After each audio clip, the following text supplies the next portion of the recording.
अम, आपका स्वागत है। और सबसे पहला मेरा सवाल ये है कि जैन समाज की स्थापना के बारे में थोड़ा बताएं हमारे दर्शकों को कि जैन समाज की स्थापना कब हुई और किन किन उद्देश्यों को लेकर हुई। हमारे गीता और जैन शास्त्रों को यदि अपन लेते हैं तो इसमें जैन समाज यानी जैन धर्म को मानने वाले हैं, जहाँ हमारे 24 तीर्थंकर हुए हैं। 24 तीर्थंकरों की आराधना करने वाला एक पंच नमस्कार मंत्र है। पंच नमस्कार मंत्र को अनादि काल से मानते आए हैं और पहले के समय में इस पंच नमस्कार मंत्र की आराधना करने वाला बहु समाज होता था। देश विदेश में जितने भी लोग होते थे। जी गुरु जी, सवाल इसलिए जैन समाज की स्थापना किसी व्यक्ति विशेष के द्वारा नहीं की गई है। किसी व्यक्ति ने भी इस जैन समाज की स्थापना नहीं की गई है। ये धर्म के आधार पर है। जैन धर्म सिद्धांत के रूप से शुरू से चला रहा है, अनादिकाल से चला रहा है। इसको स्थापना करने वाला कोई नहीं है। यानी इसके मान लीजिए गॉड जो है, जब से प्रकृति चली आ रही है तब से जैन धर्म चला आ रहा है। क्योंकि जैन धर्म के सिद्धांत 5 हैं: अहिंसा, सत्य, आचौर्य, ब्रह्मचर्य और अपरिग्रह। और ये सिद्धांत मानव धर्म के लिए हैं और प्राणी मात्र के लिए हैं। और जो प्राणी मात्र इन सिद्धांतों को मानता है वो जैन धर्म का अनुयायी है। और उन्हीं को जो है जैन धर्मांश रागी मान लिया है और वही जैन धर्म जैन समाज के रूप में प्राप्त हो चुका है। गुरुजी, मैं दर्शकों को बताना चाह रहा था कि किस सदी में या कब इसकी स्थापना हुई, कोई इसका। यदि हम इसके वर्षों को गिने तो इसके वर्षों को गिनने के लिए हमारे पर नील, शंखनील, उससे भी आगे की संख्या जो है, इतने वर्ष पूर्व जैन धर्म में सबसे पहले इस युग में आदि ब्रह्मा आदिनाथ भगवान हुए हैं और उन्होंने जैन धर्म में ये जैन धर्म का उपदेश दिया है। इसलिए नील, शंखनील जिस समय आदिनाथ भगवान हुए हैं उस समय से जैन धर्म की परंपरा चली आ रही है। गुरुजी, दूसरा मेरा बहुत महत्वपूर्ण प्रश्न है। आज समाज में बहुत सारे धर्मों का चलन हो गया है। जैन धर्म का जो मूल उद्देश्य है, प्रमुख मूल उद्देश्य है, वो हम जानना चाहेंगे, वो क्या है। जैन धर्म का मूल उद्देश्य है दया, अहिंसा। क्योंकि जीव मात्र के प्रति दया की भावना रखना, प्राणी मात्र के प्रति करुणा की भावना रखना। हमारे जितने भी तीर्थंकर हुए हैं उन सभी तीर्थंकरों ने अहिंसा का उपदेश दिया है, दया का उपदेश दिया है। इसलिए आज भी जैन धर्मावलंबी अहिंसा का ध्यान रखते हुए एक चींटी, छोटे से जीव जंतु चींटी को भी मारने से परहेज रखते हैं, उसको भी मारने में अपने आप में पाप मानते हैं। इसलिए अहिंसा प्रमुख उद्देश्य है। आपको क्या लगता है कि इस उद्देश्य को हम कुछ प्राप्ति कर पा रहे हैं? जहाँ तक हमारे जैन समाज का प्रश्न है, जैन समाज में अहिंसा का भाव आज भी है और उनके जो साधक हैं, साधु संत हैं, वे पूर्णतः अहिंसा धर्म का पालन करते हैं। इसलिए बरसात के दिनों में 4 महीने अन्यत्र विचरण नहीं करते हैं, एक स्थान पर एक जिनालय में ही रह कर के अपनी साधना करते हैं। इसलिए अहिंसा धर्म का उद्देश्य पूरा हो रहा है। क्या ऐसा संभव है कि इस धर्म से बहुत सारे लोग और जुड़े, वो भी इसको अपनाएं? कहाँ कमी रह गई है कि जैन धर्म का उद्देश्य इतना बेहतर होने के बाद उनसे जुड़ने वालों की संख्या बढ़ नहीं रही है? उसका कारण ये है कि जैन धर्म में अहिंसा का उपदेश तो दिया ही गया है, लेकिन साथ साथ में अपरिग्रह का उपदेश भी दिया गया है, साथ साथ में त्याग का उपदेश भी दिया गया है। और आज के समय में आप जानते हो कि वर्तमान की जो स्थितियां हैं भौतिकवादी स्थितियां हैं और भौतिकवादी स्थितियों में चकाचौंध में व्यक्ति उसमें डूबा हुआ है। आज के समय मोबाइल का ज़माना आ गया है। इस मोबाइल की क्रांति में व्यक्ति नए नए आयामों को खोजता है, लेकिन जैन धर्म जो है प्राचीन पद्धति के अनुसार चलता है। इसमें त्याग और तपस्या को ज़्यादा महत्व दिया गया है। इसलिए इस त्याग और तपस्या की कठिनता को देख करके लोग अहिंसा धर्म से जुड़ नहीं पा रहे हैं। यद्यपि लोगों की शांति के लिए, लोगों की समृद्धि के लिए अहिंसा धर्म से बढ़कर के हिंसा कभी भी फलीभूत नहीं है और उसमें कभी व्यक्ति को समृद्धि प्राप्त होती नहीं है। गुरुजी, 2-3 मेरे महत्वपूर्ण प्रश्न और हैं। जैन गुरु की परंपरा के बारे में हम जानना चाहेंगे कि थोड़ा हमारे दर्शकों को बताएं, ये परंपरा कब से चली आ रही है और जो भी इनके गुरु हुए हैं उनका विस्तार से थोड़ा हम चाहेंगे कि आपके शब्दों में वर्णन हो। देखिए, हमारे जो नरग्रंथ दिगंबर परंपरा चली आ रही है, प्रथम तीर्थंकर भगवान आदिनाथ हुए हैं। भगवान आदिनाथ ने जब सतयुग चलता था, उस सतयुग के समय में निर्गन दीक्षा लेकर के जंगलों में उन्होंने वास किया था और जंगल में रह कर के 6 महीने तक एक आसन से ध्यान किया और उसके पश्चात उनके साथ 4000 राजाओं ने जिन दीक्षा को प्राप्त किया, निर्ग्रंथ बने, दिगंबर हुए हैं। और वो 4000 राजा आदिनाथ भगवान के साथ में यानी आदि ब्रह्मा के साथ में रहे हैं और उस समय से ये परंपरा अनवरत हमारी चली आ रही है, जिसमें आदिनाथ भगवान के पश्चात 23 तीर्थंकर हुए हैं। 23 तीर्थंकरों ने भी इसी निर्ग्रंथ दिगंबर धर्म का उपदेश दिया है, इसी धर्म का पालन किया है। भगवान महावीर के मोक्ष जाने के पश्चात, उनका निर्वाण होने के पश्चात हमारे भद्रबाहु जैसे महानाचार्य हुए हैं, विशाखाचार्य आदि महानाचार्य हुए हैं, उन आचार्यों से ये परंपरा निरंतर चली आ रही है। वर्तमान युग में आचार्य शांति सागर जी छाणी, आचार्य शांति सागर जी दक्षिण, आचार्य आदि सागर जी अंकलीकर, इन 3 महानाचार्यों की परंपरा वर्तमान में इस भारतवर्ष में इस दिगंबर मुद्रा को धारण करके विचरण कर रही है। इसलिए दिगंबर परंपरा आज से नहीं, सतयुग से चली आ रही है। जब श्री कृष्ण और भगवान राम हुए, उनके पहले भी आदिनाथ भगवान हुए हैं और ये परंपरा अनवरत चली आ रही। भगवान राम ने भी अपने जीवन के अंतिम क्षणों में इस दिगंबर परंपरा को, दिगंबर मुनि पद को धारण किया था और वे मांगी तुंगी से मुक्ति को प्राप्त हुई थी। गुरुजी, एक बहुत महत्वपूर्ण सवाल और ये है कि मैं जानना चाहूँगा, जैन धर्म जो है ये विश्व में किस तरह से प्रगतिशील है, विश्व में इसकी क्या मान्यता है? जैन धर्म की विश्व में मान्यता हर व्यक्ति जानता है कि अहिंसा से बढ़कर कोई धर्म नहीं है। यदि आज व्यक्ति को सुखी होना है, व्यक्ति सुखी होता है या शांति को प्राप्त करना चाहता है, तो अहिंसा से ही शांति मिलती है। ये विश्व का हर मानव इस बात को जानता है। विश्व में जितने भी वैज्ञानिक हुए हैं, उन सारे वैज्ञानिकों ने जो खोज की है, यदि आज हमारे पास हेलीकॉप्टर भी है, यदि आज हमारे पास मोबाइल भी है, यदि हमारे पास ये आवाज़ की तरंगें भी हैं, ये सारी की सारी खोज जैन धर्म के आधार पर हुई है। सारा विश्व जैन धर्म से कहीं ना कहीं किसी न किसी रूप में जुड़ा हुआ है। ये निश्चित नहीं है कि वह धर्म मान करके या मंदिरों में जा कर के ही जैन धर्म से जुड़ रहा हो। व्यक्ति ने जहाँ से जैसे भी पाया है वो सब जैन धर्म से पाया है, इसलिए व्यक्ति कहीं ना कहीं से जैन धर्म से जुड़ा हुआ है। क्योंकि हमारे आचार्य मनीषियों ने जैन धर्म का जो उपदेश दिया है, तो उन्हें विज्ञान और तर्क के साथ में जैन धर्म का उपदेश दिया है, इसलिए विज्ञान की सारी खोज जैन धर्म के आधार पर चल रही है। गुरुजी, पूरे भारतवर्ष में बहुत सारे धार्मिक स्थल हैं, थोड़ा सा हम चाहेंगे विस्तार में बताएं कि कौन कौन से पवित्र जैन धर्म का धार्मिक स्थल है वर्तमान में। हमारे जैन दर्शन के अनुसार पूरे भारतवर्ष में सबसे पहला मुख्य तीर्थ स्थल है सम्मित शिखर, जहाँ 24 तीर्थंकरों में से 20 तीर्थंकर निर्वाण को प्राप्त हुए हैं।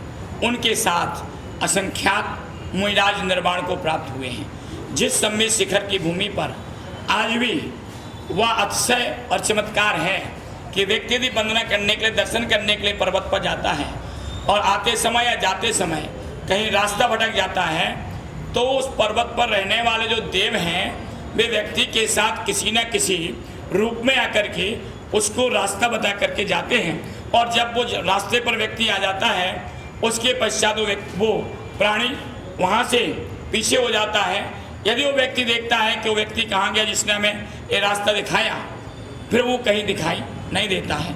जब सम्मित शिखर की यात्रा पर पहली बार मैं भी गया, तो मैं भी वंदना करके अकेला ऊपर से आ रहा था, तो रास्ता में भटक गया और रास्ता भटक करके मैं चंदन बगान, एक स्थान है, जंगल है, उसमें चंदन ही चंदन के बहुत सारे वृक्ष हैं और उस चंदन के बगीचे में शेर, चीते, भालू और भी हिंसक जितने भी जानवर हैं, सारे जानवर उस बगीचे में रहते हैं। जैसे मैं बगीचे के लगभग 1/4 हिस्से में पहुंच गया, अचानक मेरे को लगा कि मैं रास्ता भटक गया। इतने में एक भील के रूप में एक व्यक्ति मुझे आता हुआ दिखाई दिया। उसने कहा, बाबा जी आप कहाँ जा रहे हो? मैंने कहा मुझे मधुबन जाना है। तो वह व्यक्ति बोलता है ये मधुबन का रास्ता नहीं है, ये तो जंगल का रास्ता है। मैंने कहा मैं रास्ता भूल गया, तो आप मुझे सही रास्ते पर पहुंचा दीजिए। वो व्यक्ति मेरे आगे आगे चलता आया और जैसे ही मुझे उसने सही रास्ते पर छोड़ा, उसने कहा ठीक है मैं चलता हूँ। मैंने कहा ठीक है। जैसे वह मेरे पीछे हुआ, 1 सेकंड के बाद मैंने पीछे मुड़ कर के देखा तो वह व्यक्ति वहाँ से गायब था। अंतर ध्यान हो गया। हाँ, गायब था, अंतर ध्यान था, वहाँ पर नहीं दिखाई दिया। इसलिए आज भी सम्मी शिखर जो प्रमुख क्षेत्र है वहाँ पर आज भी उस प्रकार का अक्सा है। दूसरा, हमारे जैन तीर्थों में प्रमुख तीर्थ है अयोध्या, जहाँ पर रामचंद्र जी की जन्मभूमि भी है। वहाँ हमारे तीर्थंकरों के 5 तीर्थंकरों के वर्तमान में जन्म हुए प्रमुख तीर्थों में अयोध्या भी आता है। इसके पश्चात गिरनार सिद्ध क्षेत्र हमारे प्रमुख तीर्थों में आता है। चंपापुरी, बाबापुरी, कुंडलपुर, सोनागिर, द्रोणगिरी, ये हमारे प्रमुख तीर्थ क्षेत्रों में आते हैं, जहाँ पर आज भी हमें आश्चर्य और चमत्कार वहाँ पर दिखाई देते हैं। जब लोग वहाँ पर वंदना करने जाते हैं, उससे उन्हें सातिशय पुण्य की प्राप्ति होती है। गुरुजी, एक सवाल है, वर्तमान समय में इस समय जैन धर्म का सबसे बड़ा मिशन क्या है? किस चीज़ की स्थापना चाहते हैं? कौन सा चीज़ चाहते हैं? मिशन क्या है? जैन धर्म का शाश्वत मिशन है मानवों में मानवता लाना, नर को नारायण बनाना, मनुष्य में मनुष्यता लाना और हिंसा से अहिंसा की ओर लोगों की प्रवृत्ति हो। यह जैन धर्म का मूल मिशन है। और आज भी हम लोग प्रयास करते हैं कि लोग अहिंसक बने, किसी प्रकार की हिंसा न करें, चोरी चपाटी न करें। वर्तमान में जो अनेक प्रकार की आतंकवादी की या नस्ली आदि जो है हिंसक प्रवृत्तियाँ जो होती हैं, जैन धर्म यही चाहता है कि आतंकवाद से कभी भी किसी व्यक्ति का किसी भी का समाधान नहीं हुआ। यदि अहिंसा के मार्ग से उसका समाधान खोजेंगे तो हर विषय का समाधान हुआ। जब भारत स्वतंत्र होने, अंग्रेज जब भारत पर शासन करते थे, सुभाष चंद्र बोस, चंद्रशेखर आज़ाद, सरदार भगत सिंह आदि आदि बड़े बड़े लोगों ने भारत की आज़ादी के बहुत प्रयास किए, आंदोलन किए। लेकिन महात्मा गांधी ने जब श्रीमद राजचंद्र जी से अहिंसा की शिक्षा ली और महात्मा गांधी उस अहिंसा के मार्ग के माध्यम से अंग्रेजों के पास गए, उन्होंने अपनी बात रखी। अंग्रेजों ने महात्मा गांधी की सहजता में बात को मान करके हिंदुस्तान छोड़ने के लिए उन्होंने प्रयास किया और हिंदुस्तान को छोड़ दिया। इसलिए जैन धर्म का मुख्य मिशन तो यही है कि सारे जीव हिंसा के मार्ग को छोड़ें, अहिंसा के मार्ग की प्रवृत्ति को अपनाएं, जिससे सभी समाधान हो सकते हैं। गुरुजी, इसी से जुड़ा बिल्कुल अंतिम सवाल है कि विश्व शांति में जैन धर्म कितना बड़ा सहायक हो सकता है? विश्व शांति के लिए जैन धर्म अहिंसा का मार्ग, अहिंसा का उपदेश देख कर के बहुत बड़ा सहायक है। यदि प्राणी मात्र, क्योंकि किसी भी धर्म में जाएं, हम चाहे वैष्णव धर्म में जाएं, मुस्लिम धर्म में जाएं, सिख धर्म में जाएं, ईसाई धर्म में जाएं, जितने भी धर्म संप्रदाय हैं, सभी धर्मों के जो मुख्य उपदेशक हैं या जो मुख्य ग्रंथ हैं, सभी ग्रंथों में अहिंसा की बात कही गई है कि प्राणी मात्र के लिए अहिंसा का मार्ग प्रशस्त करना चाहिए। किसी भी व्यक्ति को किसी भी जीव का घात करने का अधिकार नहीं है। अभी लोकसभा में भी जब बहस चल रही थी, हुकुमचंद जी ने एक बात कही थी लोकसभा में अभी कुछ दिनों पहले कि किसी भी जीव के लिए, किसी भी व्यक्ति के लिए किसी के धर्म का अधिकारों का हनन करने का अधिकार नहीं है। इसलिए अहिंसा प्राणी मात्र का मौलिक धर्म है। इस अहिंसा धर्म के अधिकारों को हनन करने का अधिकार किसी का नहीं है। विश्व के सारे प्राणियों को इस अहिंसा धर्म से जुड़ना चाहिए, जिससे विश्व में शांति फैले, अमन फैले, चैन से सारी प्रजा रहे। इसलिए अहिंसा ही विश्व की शांति के लिए मुख्य स्तंभ है और उसे ही अपनाना चाहिए। गुरुजी, मेरे जिज्ञासा मेरी है, एक मन में पूछना चाहूँगा एक सवाल कि आज 21वीं सदी में विश्व चल रहा है, भारत देश भी, हर नागरिक जो है बहुत तरक्की कर रहा है, लेकिन हम देखते हैं क्या कि कोई भी व्यक्ति जो है शांत नहीं है। सबके अंदर मन में एक उथल पुथल, अशांति फैली हुई है। तो हम चाहेंगे ऐसा कुछ आप मंत्र बताएं, कोई योग बताएं, जिससे उस प्राणी के अंदर शांति जन्म ले। व्यक्ति के अंदर अशांति होने का एक ही कारण है, व्यक्ति धर्म की क्रियाओं से, धर्माचरण से, अपने व्यक्तित्व से दूर होता जा रहा है। आज के समय व्यक्ति अपने व्यक्तित्व को नहीं बना रहा। आज के समय व्यक्ति अपने जीवन को धर्म से नहीं जोड़ पा रहा है, इसलिए व्यक्ति के अंदर अशांति बढ़ती जा रही है। यदि वास्तविकता में व्यक्ति को शांति चाहिए, व्यक्ति अपने जीवन में शांति की स्थापना करना चाहता है, अशांति को दूर भगाना चाहता है, तो व्यक्ति को कहीं ना कहीं अपने धर्म के प्रति आस्था को जोड़ना चाहिए। कहीं ना कहीं व्यक्ति को धर्म में अपने भावों को लगाना चाहिए, कुछ समय धर्म क्रियाओं को देना चाहिए। यदि ज़्यादा समय व्यक्ति के पास नहीं है, ओम ह्रीम का ध्यान करें, तो ओम ह्रीम के ध्यान करने से भी मानव के अंदर शांति की स्थापना हो सकती है, शांति को प्राप्त कर सकता है। इसलिए आज के समय में यदि इस भागम भाग दुनिया के समय में 21वीं सदी की दौड़ के समय में, व्यस्तम समय में व्यक्ति के पास यदि अल्प समय है तो 5 मिनट, 10 मिनट, 15 मिनट, क्योंकि तुलसीदास जी ने कहा ना, एक घड़ी आदि से भी पुण्याद, तुलसी संगत साधु की कोटि हरे अपराध। यदि एक घड़ी माने 24 मिनट का समय व्यक्ति को अपनी व्यस्तम जिंदगी से निकाल लेना चाहिए।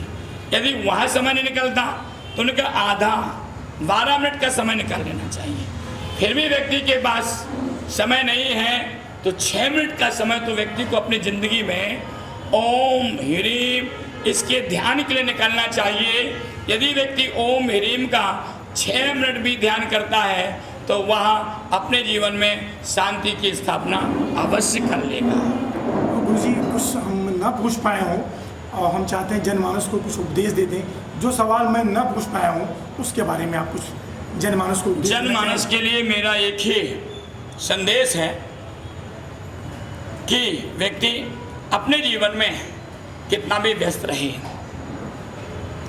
परंतु चोरी, हिंसा आदि के कार्यों से दूर रहे, क्योंकि किसी भी समस्या का समाधान न हिंसा है, न चोरी है, न लूटपाट है। क्योंकि आज तक कभी भी पूर्व के इतिहासों को भी हम उठा करके देखें तो पूर्व के इतिहासों से लेकर आज तक जिन जिन जीवों ने हिंसा का मार्ग अपनाया है, चोरी, लूटपाट, डकैती आदि का मार्ग अपनाया है, वे कभी भी सुखी नहीं रहे हैं। शांति का मार्ग, मानवता का मार्ग व्यक्ति को सुखी बनाने का मार्ग है। इसलिए धर्म की जो आस्थाएं हैं, चाहे भगवान आदिनाथ के समय की आस्थाएं हों, चाहे भगवान रामचंद्र जी के समय की आस्थाएं हों, चाहे श्री कृष्ण जी के समय की आस्थाएं हों, चाहे भगवान महावीर के समय की आस्थाएं हों या बुद्ध के समय की आस्थाएं हों, सभी आस्थाओं में धर्म प्रमुख रहा है, मानवता प्रमुख रही है। और मानव की पहचान कर ले या मानव के अधिकारों की पहचान कर ले तो व्यक्ति कभी दुखी नहीं होगा। इसलिए आज जगत के सभी प्राणियों को मानव के अधिकारों को समझना चाहिए कि जिस प्रकार से मैं मानव हूँ, मुझे जीने की इच्छा होती है, मुझे शांति प्राप्त करने की इच्छा होती है, उसी प्रकार से जो अन्य भी मानव हैं उन सभी मानवों को भी उसी प्रकार से जीने की इच्छा, शांति प्राप्त करने की इच्छा होती है। तो हम उसकी शांति को कैसे भंग करें, उसकी मानवता को कैसे भंग करें? यदि हर मानव इस प्रकार का विचार करे तो निश्चित है मानव की ज़िंदगी जी करके अपने इंसानियत के धर्म को भली भांति पालन कर सकता है। इसलिए मैं चाहता हूँ कि सारे विश्व के जितने भी हिंसा के मार्ग पर बढ़ रहे लोग हैं वे मानवता को पहचानें और मानवता के मार्ग पर आगे बढ़ें। निश्चित है स्वयं भी सुखी रहेंगे, दूसरा व्यक्ति भी सुखी रहेगा। गुरुजी, एक सवाल मेरा और है कि जैन धर्म का कैलाश पर्वत से बड़ा मार्मिक संबंध है और उसकी बहुत कहानियाँ प्रचलित हैं, उसकी सच्चाई के बारे में थोड़ा बताएं। कैलाश पर्वत विश्व का अद्वितीय पर्वत है। जैन धर्म में उसे अष्टापद भी कहते हैं। वहाँ पर हमारे प्रथम तीर्थंकर भगवान शबदेव ने अपनी साधना की है, जिन्हें हम आदि ब्रह्मा के रूप में भी जानते हैं, और उन्होंने उस कैलाश पर्वत से निर्वाण को प्राप्त किया।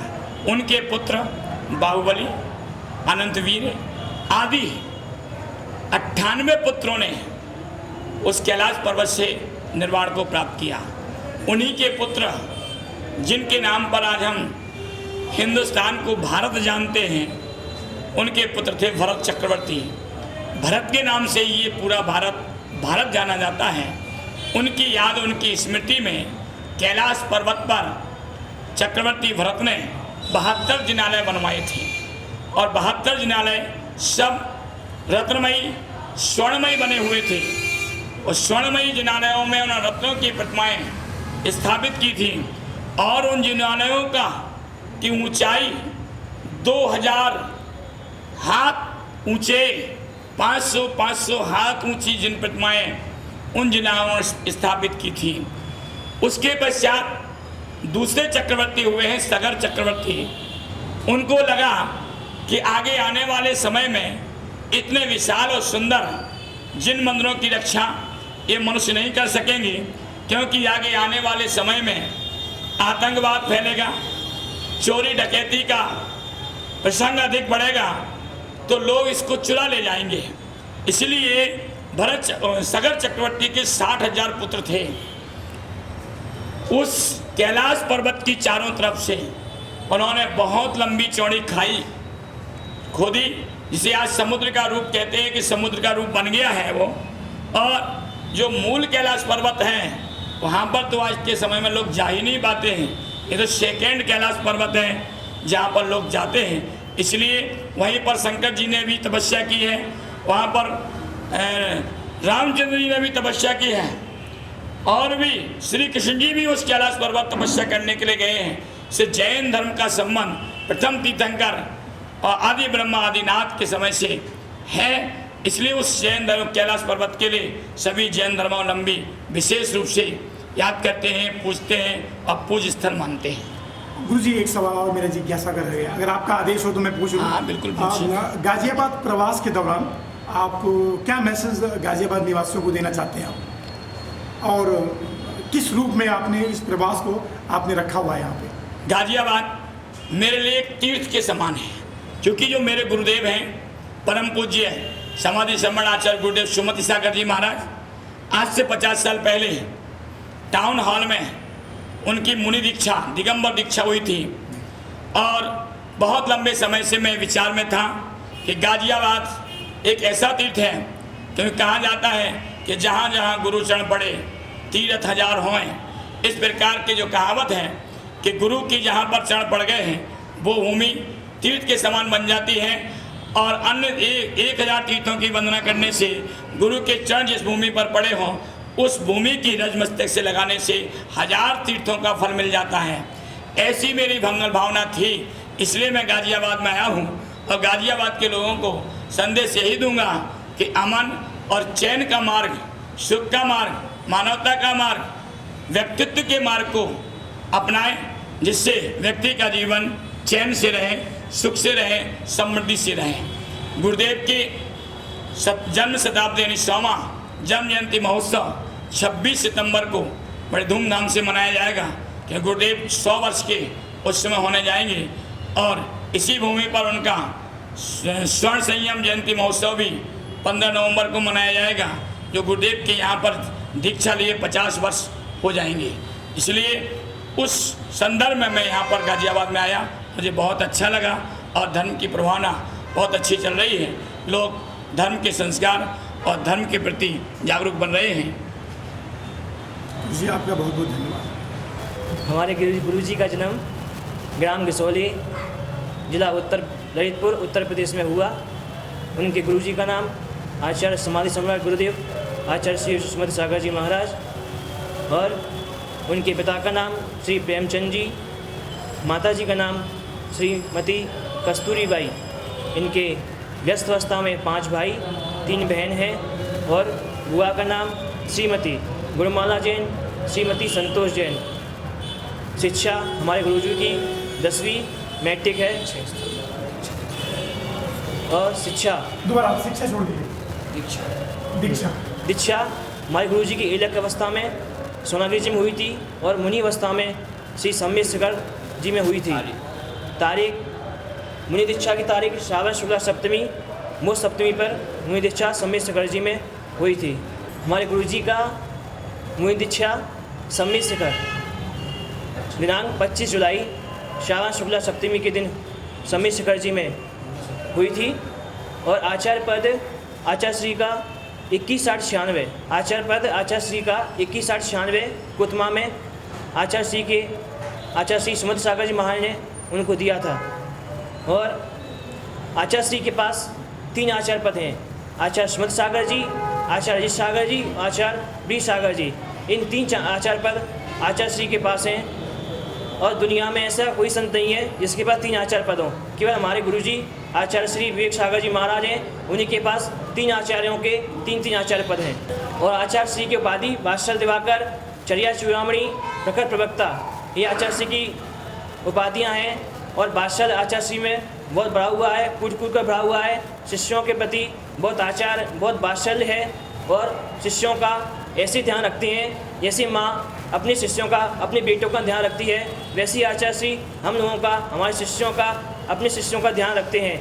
आचार्य श्री 16 कारण व्रत करते हैं, 32 उपवास करते हैं, 1 महीने के उपवास करते हैं, जिसमें 1 दिन छाछ लेते हैं, 1 दिन उपवास करते हैं, 1 दिन छाछ लेते हैं, 1 दिन उपवास करते हैं। और 8 रक्षाबंधन के बाद 8 तारीख से आचार्य श्री 1 महीने तक कंटिन्यूस उपवास करेंगे, 32 उपवास करेंगे, जिसमें 1 दिन छाछ लेंगे, 1 दिन उपवास करेंगे, 1 दिन छाछ लेंगे, 1 दिन उपवास करेंगे। कि आप अपने गुरुजी को प्रेरणा स्रोत के रूप में कैसे देखते हैं? प्रेरणा स्रोत मतलब अच्छा देखते हैं, बादशाह आचार्य श्री में, और हमेशा आगे बढ़ने की प्रेरणा देते हैं, मोक्ष मार्ग में चलने की प्रेरणा देते हैं। और इस धर्म से जुड़ने के पीछे आपका मूल उद्देश्य क्या है और कहाँ से आप हैं? मैं भिंड से हूँ। सरिता दीदी परम पूज्य आचार्य श्री विवेक सागर जी महाराज के संघस्थ और आचार्य श्री का 2007 का चतुर्मास इटावा उत्तर प्रदेश ज़िले में हुआ था। और वहाँ पर जब आचार्य श्री की चर्या देखी, जो हम आज बात करते हैं चतुर्थ काल के साधुओं के, वह चर्या आचार्य श्री में देखी और आचार्य श्री का वात्सल्य देखा।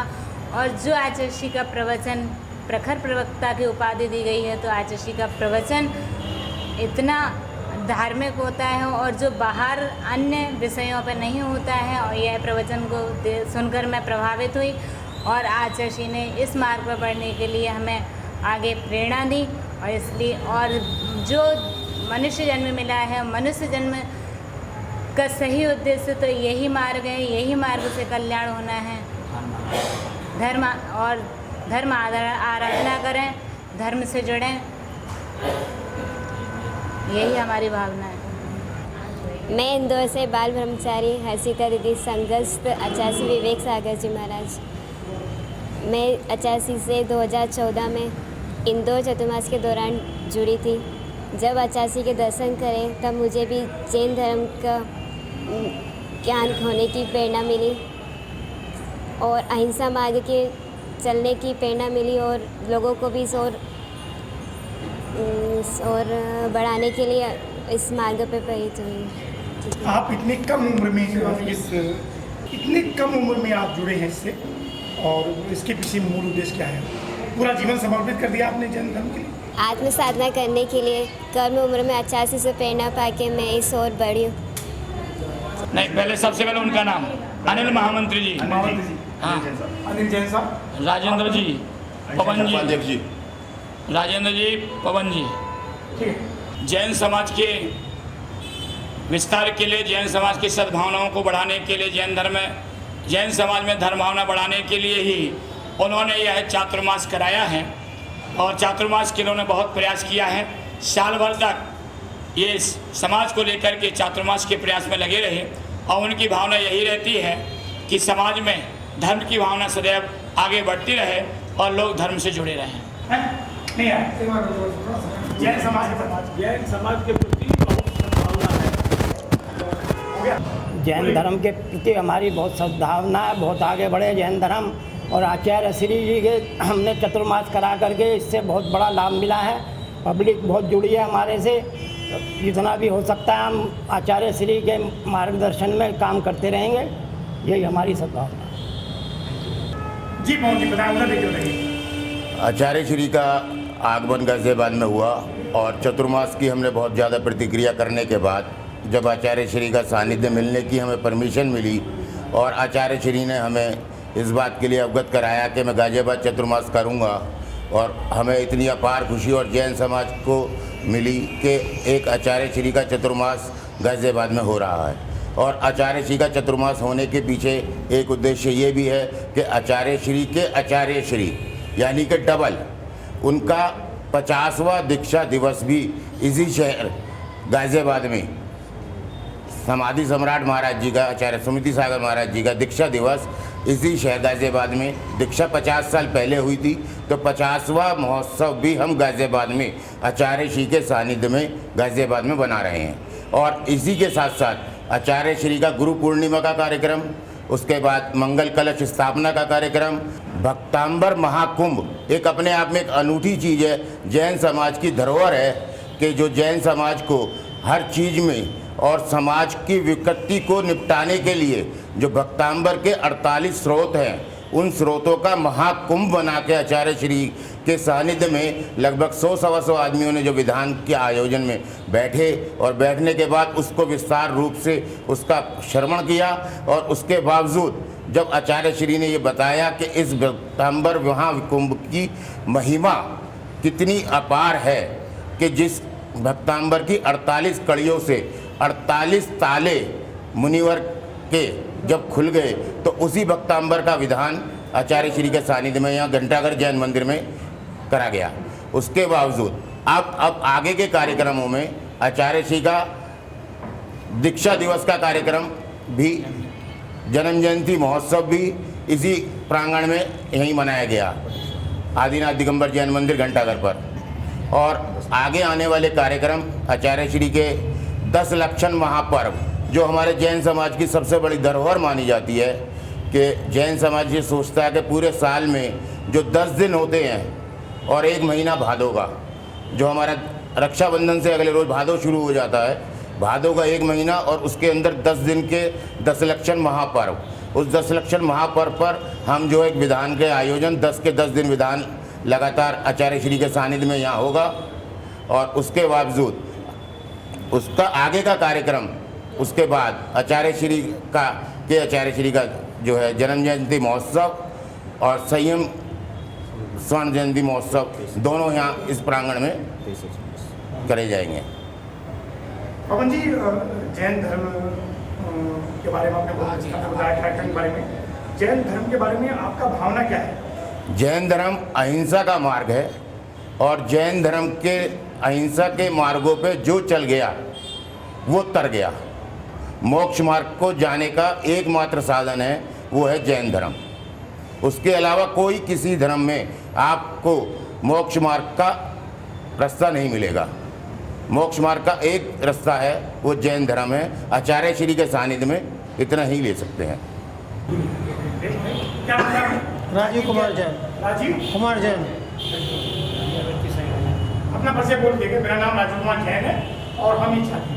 ओके भैया व्यक्ति संयोजक हैं Rajiv. Okay ready, camera.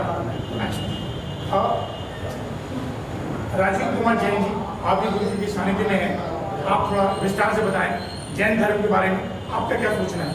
Jain धर्म जो है वो अहिंसा को मानने वाला है। जैन धर्म का यही सिद्धांत है कि इसमें जीव हत्या न हो, मतलब जीव की विराधना ही इसका मुख्य उद्देश्य है। तो हम लोग अपनी क्रिया में, अपनी भाषा, अपनी क्रिया में जो भी क्रिया करते हैं उसमें इस बात की सावधानी रखते हैं कि हमारे से जीव की हत्या ना हो, और हो तो कम से कम हो। यही कारण है कि यही चतुर्मास में बहुत से जीव उत्पन्न हो जाते हैं जो और ऋतु में उत्पन्न नहीं होते। तो इसलिए हमारे मुनिराज जो है इन ऋतुओं में जो 4 महीने हैं एक ही स्थान पर रहकर जो है धर्म साधना करते हैं और करवाते हैं। तो महाराज आज हमारा ये परम सौभाग्य है कि महाराज इस मंदिर में विराजमान है और हमको जो है धर्म का पूरा ज्ञान इनसे मिल रहा है। बस हम चाहते हैं कि इस प्रभावना बनी रहे और जो है हमारा जो धर्म जो है वो दिन पे दिन वृद्धि करे। मैं अंशुल शास्त्री पूज्य गुरुवर के दर्शन के लिए यहाँ पर उपस्थित हुआ हूँ। और कहते हैं कि गुरु का सानिध्य बड़ी मुश्किल से प्राप्त होता है। गुरु का समागम जिस व्यक्ति को प्राप्त हो जाता है उसका जीवन धन्य हो जाता है। और गुरुवर के चरणों की रज जिसको मिल जाती है वह अपने जीवन को सफल बना जाता है। जैन धर्म का जो मूल सिद्धांत है कि अहिंसा का पालन करना, गृहस्थ अवस्था में रहते हुए हम सभी अपने जीवन में अहिंसा का पूर्ण रूप से पालन नहीं कर पाते, किंतु पूज्य गुरुवर अहिंसा का पूर्ण रूप में पालन कर रहे हैं, तप के माध्यम से अपने जीवन को निखार रहे हैं। ऐसे गुरुवर के चरणों की रज को अपने मस्तक पर लगाने से हम अपने जीवन को धन्य करते हैं और अपने जीवन को धन्य करते हुए यही भावना भाते हैं कि जिस प्रकार से पूज्य गुरुवर अपने जीवन का कल्याण कर रहे हैं और अपने जीवन के कल्याण के साथ साथ बाकी समस्त समाज के लिए मार्ग प्रशस्त कर रहे हैं अपनी आत्म कल्याण के लिए। क्योंकि देखिए, जैन धर्म एक ऐसा महान धर्म है, पूरे विश्व में मात्र एक ही ऐसा धर्म जैन धर्म है जिसमें प्रत्येक व्यक्ति को भगवान किस प्रकार से बना जा सकता है उसके विषय में ज्ञान प्रदान किया गया है। हम अगर ये कहें कि भैया हम भगवान नहीं बन सकते तो ये सर्वथा झूठ होगा। प्रत्येक जीव के अंदर भगवान बनने की क्षमता विद्यमान है और वह अपने तप के माध्यम से, अपनी चर्या के माध्यम से अपने आप को भगवान बना सकता है। ऐसी महान शक्ति, महान क्षमता जैन धर्म ही हमें देता है। पूज्य गुरुवर उसी राह पर आगे बढ़ रहे हैं और उनके चरित्र को देखते हुए, उनके आचरण को देखते हुए, उनकी तपश्चर्या को देखते हुए हम मात्र यही भावना भाते हैं कि हे गुरुवर, जिस प्रकार से आप अपने चर्या का पालन कर रहे हैं, जिस प्रकार से आप तप कर रहे हैं, वैसी ही शक्ति हमें भी प्रदान करें आप, ताकि हम भी तप के माध्यम से अपने जीवन को निखारें और अपनी आत्मा का कल्याण करते हुए एक दिन अवश्य ही जिस अवस्था को हमारे तीर्थंकरों ने प्राप्त किया है, सिद्ध परमेष्ठी की अवस्था, उस अवस्था को हम भी प्राप्त करें। ऐसी मंगल भावना हम अपने हृदय में संजोते हुए पूज्य गुरुवर के दर्शनार्थ यहाँ पर उपस्थित हुए हैं। जैन धर्म के बारे में हमारी ये भावना है कि हम अहिंसा के मार्ग पर चलें और गुरुजी के चरणों में यही भावना बातें हैं कि जिस मार्ग पे हमारे गुरुजी चल रहे हैं, हम उस मार्ग पे कुछ उनके उससे हम भी थोड़ा सा इस पर चल सकें और इस तब ग्रस्त अवस्था में रह के हम इसका कुछ पालन कर सकें। जैन धर्म के विषय में हम यही भावना बातें हैं कि जिस प्रकार से हम गुरुजी के चरणों में आके बैठे हैं, गुरुजी की जो तप क्रिया है इससे हम कुछ सीखें और अपने ग्रस्त अवस्था में रहते हुए हम कुछ इसका पालन कर सकें। जो चर्या हमारे गुरुवर की है उसका हम थोड़ा सा भी कुछ भी अंश अपने अंदर ले सकते हैं तो हम अपने को बहुत धन्य मानेंगे कि हम गुरु के चरणों में रह के कुछ सीख सके हैं। सर्वप्रथम तो मैं यह कहना चाहूँगा कि हम सब गाजियाबाद निवासियों का परम सौभाग्य है कि आचार्य श्री सुमत सागर जी महाराज की यहाँ दीक्षा स्थली है और उसके 50 वर्ष के उपरांत हम सबको वो दीक्षा दिवस मनाने का परम सौभाग्य आचार्य विवेक सागर जी के सानिध्य में मिला। ये हम सबका परम सौभाग्य है। वहीं दूसरी ओर अगर हम जैन धर्म के विषय में बात करें तो जिस प्रकार आज संपूर्ण विश्व में आतंकवाद का बोलबाला है, उस प्रकार उस संदर्भ में जैन धर्म बहुत ही ज़्यादा प्रासंगिक हो जाता है, क्योंकि संपूर्ण विश्व जिस तरह से आतंकवाद से झुलस रहा है उसके लिए, उसकी रोकथाम के लिए एकमात्र जैन धर्म में ही अहिंसा का जो सिद्धांत है, जैन धर्म का मूल सिद्धांत अहिंसा, उसी के माध्यम से संपूर्ण विश्व में शांति हो सकती है। और ये हमारा परम सौभाग्य है कि हमने जैन कुल में जन्म लिया। जैन धर्म एकमात्र ऐसा धर्म है कि जो एक साधारण से मनुष्य को भी भगवान बनाने की ताकत रखता है। और भगवान महावीर के सिद्धांत ये कहते हैं, भगवान महावीर ने ये कहा था कि हर कोई इंसान महावीर बन सकता है। उन्होंने ये कहा कि अगर कोई मेरे बताए हुए सिद्धांतों पर चलेगा तो वो खुद भी महावीर बन सकता है। और आज संपूर्ण विश्व को इस जैन धर्म के सिद्धांतों की महती आवश्यकता है।